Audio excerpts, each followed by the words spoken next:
Welcome again all the student of class 8. Today we are going for discussion the very important topic structure of a cell. बच्चों इसमें हम लोग जानेंगे कि cell का जो बनावट है वो कैसा होता है। ठीक है, let us put together everything you have learned and observed and form a general picture of a cell. Though there are many different types of cells, most cells have a few things in common. बच्चों जैसे कि अभी आपने इस chapter में बहुत सारे sales के बारे में जाना, उनके स्ट्रक्चर को देखा, तो ये जो सेल है इनकी जो बनावटें हैं, इनके जो पार्ट्स हैं, इनमें कुछ कॉमन होते हैं और कुछ कॉमन नहीं होते हैं। उसी के बारे में हम इसमें जानने वाले हैं। जैसे first cell membrane. Cell membrane क्या होता है ये हम लोग जानते हैं। A cell is essentially a teeny bag of living matter. देखिए सेल जो होता है ना एक बहुत ही छोटा सा, ठीक है, बैग के रूप में पाया जाता है जो लिविंग ऑर्गेनिज्म या लिविंग मैटर के लिए बहुत ही इंपॉर्टेंट होता है। The covering of this bag is called the cell membrane और प्लाज्मा मेम्ब्रेन। बच्चों यह सेल जिस मेम्ब्रेन के द्वारा कवर होता है उसे हम लोग सेल मेम्ब्रेन या प्लाज्मा मेम्ब्रेन के नाम से जानते हैं।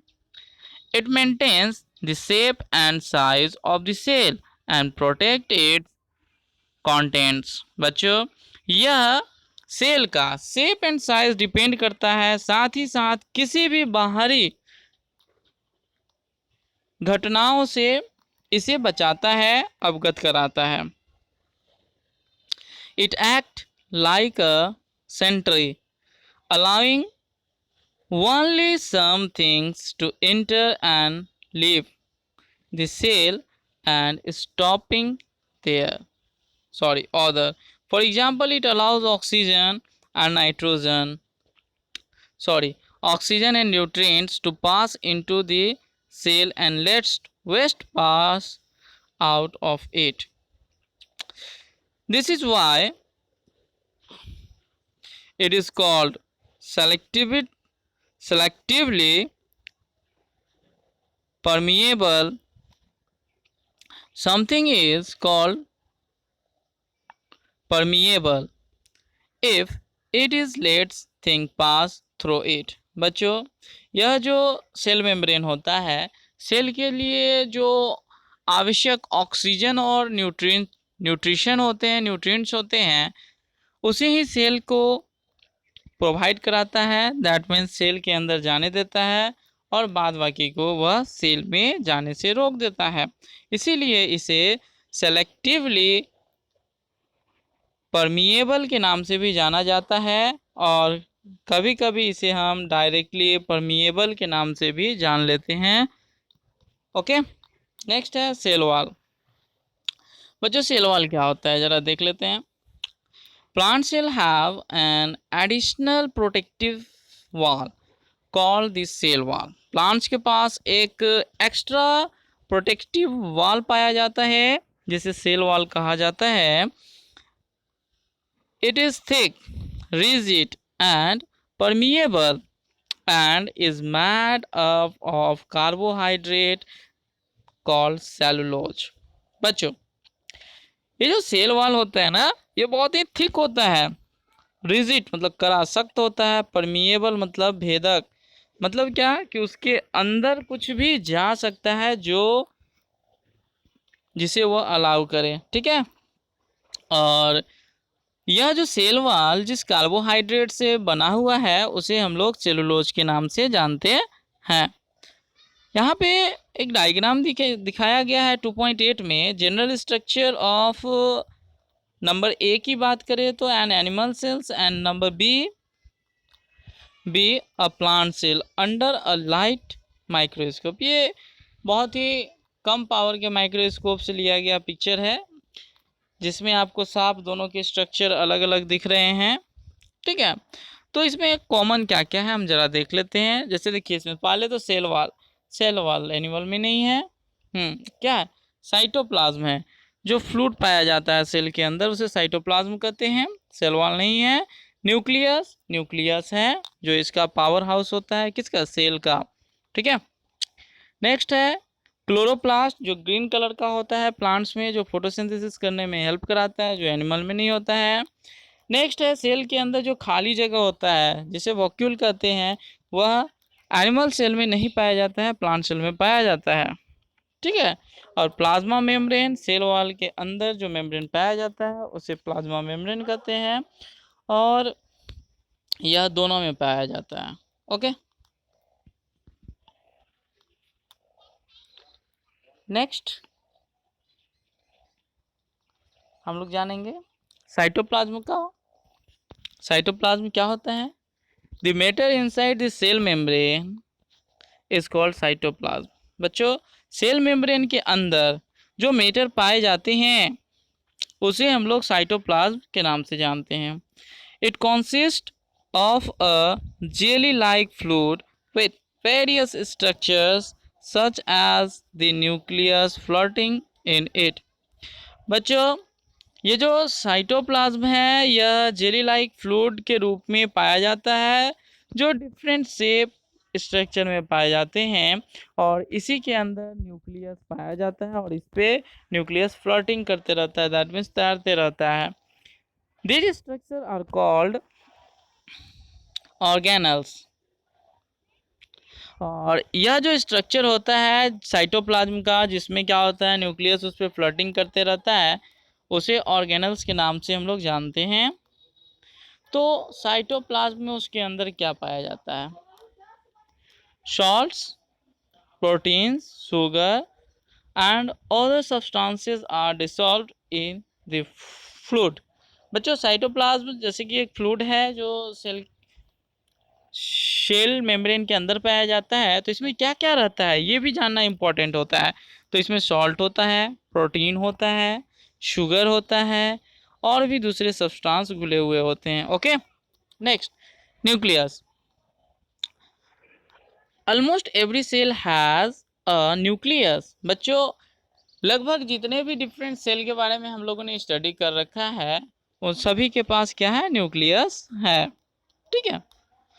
Red blood cells are among the exception. हम पढ़े थे रेड ब्लड सेल के बारे में, तो उसमें हम पढ़े थे कि रेड ब्लड सेल में क्या नहीं होता है? आपका न्यूक्लियस नहीं होता है। किस में होता है? वाइट ब्लड सेल में होता है।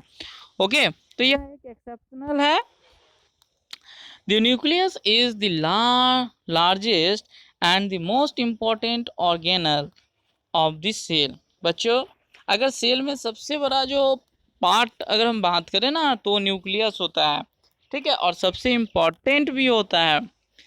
इट इज़ यूजुअली स्फेरिकल और ओवल इन शेप। और न्यूक्लियस अगर नॉर्मली अगर हम बात करें तो वह स्फेरिकल और ओवल शेप में पाया जाता है। Inside it there are thread like structure called chromosomes. और न्यूक्लियस के अंदर जो थ्रेड लाइक स्ट्रक्चर पाया जाता है उसे क्रोमोसोम के नाम से हम लोग जानते हैं। The chromosomes form a dense tangle refer to a chromatin.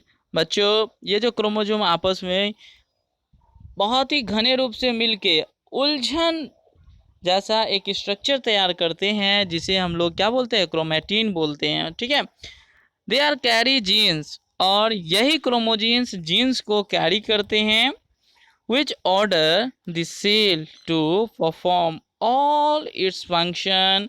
और ये जीन्स जो है यह उस सेल को गाइडलाइन करते हैं कि आपको किस तरह से फंक्शन करना है, आपको अपना डेवलपमेंट कैसे करना है। ओके। और कैसा शेप लेना है, कैसा स्ट्रक्चर लेना है, ये जीन का ही इम्पोर्टेंट रोल होता है जो न्यूक्लियस में पाया जाता है। Okay.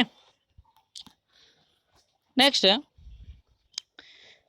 This is why the nucleus is often called the control room of the cell. यही वो वजह है कि जिस वजह से हम लोग न्यूक्लियस को control room of the cell कहते हैं। क्यों? क्योंकि यह पार्टिकुलरली सेल को गाइड करता है। ठीक है। The genes are also responsible for passing on heredity, that means genetic characters from parents to offspring. बच्चों, और यह जीन जो होता है ना, यह रिस्पॉन्सिबल होता है अपने पेरेंट्स के जो भी उन्होंने अपने इन्वायरमेंट में नॉलेज गेन किया है उसे अपने ऑफस्प्रिंग यानी कि अपने संतान को पास करने में। ठीक है, नेक्स्ट है plastids.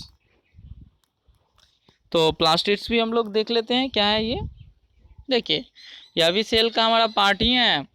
These organelle are not present in animal cells. बच्चों, प्लास्टिड्स जो होते हैं एनिमल सेल में नहीं पाए जाते हैं। A chloroplast you saw in the rohio leaf shell are a type of plastid। बच्चों, आपने जो क्लोरोप्लास्ट रोहियो लीफ में जो आपने देखा था वह एक एग्जाम्पल है प्लास्टिड्स का। ठीक है, they cannot the green pigment they contain the green pigment chlorophyll and are responsible for photosynthesis। बच्चों, ये प्लास्टिड जो होते हैं ना, ये ग्रीन पिगमेंट को ना कंटेन करके रखते हैं जिसे हम लोग क्लोरोफिल के नाम से जानते हैं, और यही क्लोरोफिल फोटोसिंथेसिस के लिए रेस्पॉन्सिबल होता है। Only green part of a plant have chloroplast. बच्चों, ये जो क्लोरोप्लास्ट है ना, ये सिर्फ और सिर्फ प्लांट्स के ग्रीन वाले पार्ट में ही पाए जाते हैं। ठीक,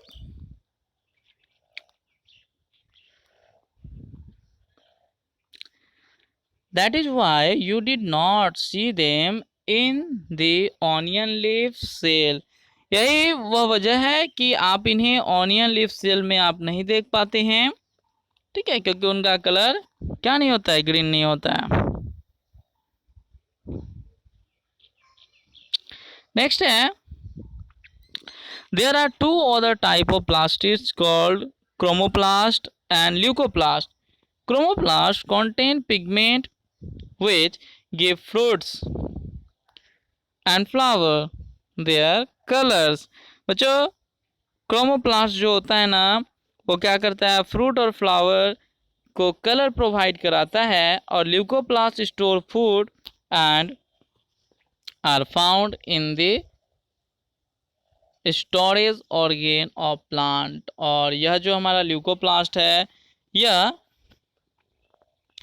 क्या करता है, ये फूड को स्टोर करने में, ठीक है, हेल्प कराता है, और यह प्लांट्स के स्टोरेज ऑर्गन में पाया जाता है। तो दो और हमारे प्लास्टिड्स हो गए हैं, जैसे क्रोमोप्लास्ट और ल्यूकोप्लास्ट। तो फ्लावर और फ्रूट का जो कलर बच्चों होता है वो किसके, कौन से प्लास्टिड की वजह से होता है, तो क्लोरोप्लास्ट की वजह से होता है। और ल्यूकोप्लास्ट के लिए यह फूड को स्टोरेज करता है, और यह स्टोरेज पार्ट वाले में पाए जाते हैं। Next vacuole. तो ये वैक्यूल क्या होता है, जान लेते हैं इसको भी। देखिए, the central part of the most plant cell is occupied by a large vacuole।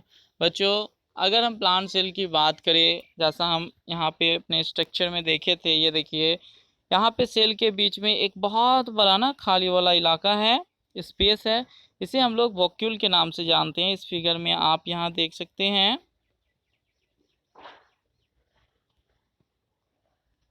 यहाँ पे देखिए, ठीक है, क्या वैक्यूल है। ओके,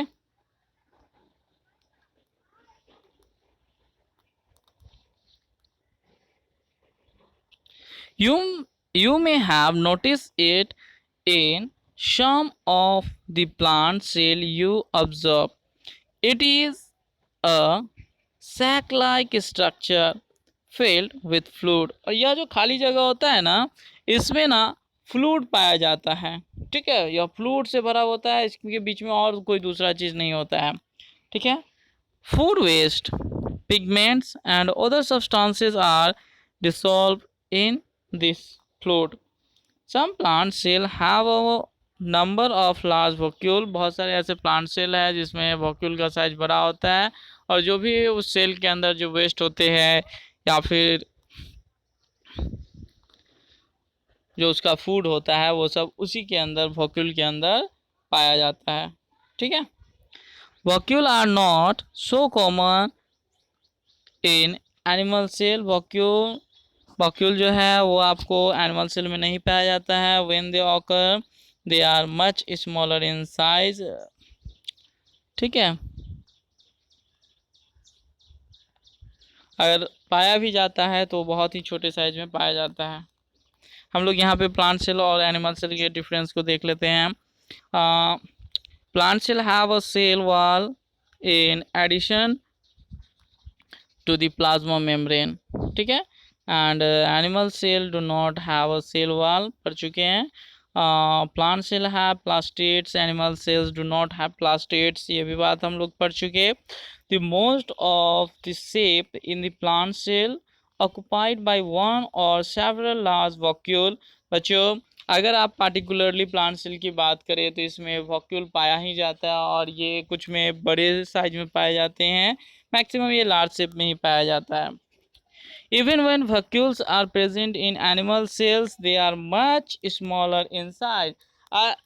एक तो वॉक्यूल एनिमल सेल में पाए नहीं जाते हैं, और बाय द वे एक्सेप्शनल अगर पाए जाते हैं तो इनका साइज बहुत ही छोटा होता है।